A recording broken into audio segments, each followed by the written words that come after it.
Азыр өзүңөр күбө болуп атасыңар. Кыргыз Республикасынын жергиликтүү өз алдынча башкаруусу жөнүндө кодекстин долбоорун талкуулап атат. Бул кодекстин ушул кабыл алынуусунун кандай зарылдыгы бар деген маселе. Бул көптөн бери коюлуп келаткан маселе.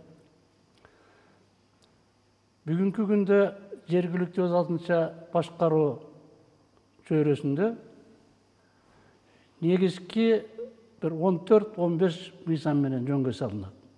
Андан сырткары жергиликтүү өз алдынча башкаруу органдарынын укук милдеттери, алардын ыйгарым укуктары 100ден ашык мыйзамдык актылар менен каралган актыларда кыйыр түрүндө ар кайсы маселелер боюнча.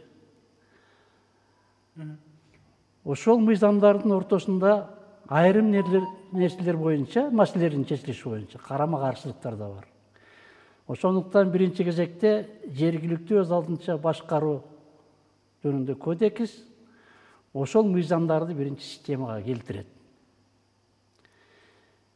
Экинчи маселеси жергиликтүү өз алдынча башкаруу системасы Кыргыз Республикасында 90-жылдын башынан бүгүнкү күнгө чейин өнүгүп келатат. Азыр моделдери түзүлгөн. Ошо өнүгүү мезгилинде жергиликтүү өз алдынча башкаруу органдары менен мамлекеттик органдардын ортосунда ыйгарым укуктар так ажыратылбай, алардын өз ара кызматташуу маселелери, өзгөчө жергиликтүү маанидеги маселелерди чечүүдөгү, ошондой эле өткөрүлүп берилген айрым мамлекеттик ыйгарым укуктарды чечүүдөгү өз ара ымалашы мамилеси жөнгө салынган эмес. Үчүнчүдөн, турмуш бир орунда турган жок. Улам ал өнүп атат. Өлкөбүздө жаңы конституция кабыл алынды. Азыр колдонуудагы мыйзамдарды ошо конституциянын талаптарына, ченемдерине тууралап коюп, өзгөртүүгө турат. Төртүнчү өзгөчөлүгү ошо жергиликтүү маанидеги маселелерди чечүүдө ким чечет аны? Мамлекеттик орган жергиликтүү өз алдынча башкаруу органдары. Эң башкы магызы эмне кызматтын? Бул элге кызмат кылуу. Ошондуктан жергиликтүү маанидеги маселелердин чечүүсүн муниципалдык кызмат көрсөтүүнүн жыйынтыгына байлоо болуп турат. Кийинки өзгөчө мааниси бул өз алдынча башкаруу деген жергиликтүү коомчулуктун ошол маселелерде, жердеги маселелерди чечүүсүнө активдүү тартуу жана жоопкерчилик жөнүндө маселе болот.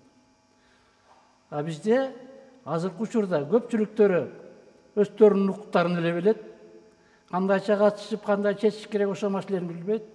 Ошондуктан бул кодексте жергиликтүү коомчулуктун, же болбосо жергиликтүү жамаат деп коет, жергиликтүү маанидеги маселелерди чечүүдө, ошол аймактагы тиешелүү маанилүү маселелерди чечүүдө жоопкерчилигин да көтөрүлөт. Ушул маселелердин боюнча биздин терең ишенимибизде ушул кодекс чечет. Дагы бир артыкчылыгы кодекстин мазмуну. Мен жана башында айтып кетпедимби? Ар бир мыйзамдарда, жанагындай чаргыт 100ден ашык мыйзамдарында каралган маселелердин баары тең негизинен. Ошонун баары тең негизги маселелерин ушу кодекске топтойлоп атабыз. Анан ошол кодекстин тегерегинде же болбосо укук колдонуу практикасында жеңилирээк болот. Жергиликтүү өз алдынча башкаруу органдарынын кызматкерлери, жергиликтүү коомчулуктун мүчөлөрү бул жергиликтүү өз алдынча башкаруу кодексине кайрылып калат. Бардык мыйзам актылары, бардык органдар эл үчүн кызмат кылыш керек. Же болбосо эл үчүн элге кызмат көрсөтүүгө, элдин практикада колдонуусуна жеңилдик түзүлөт.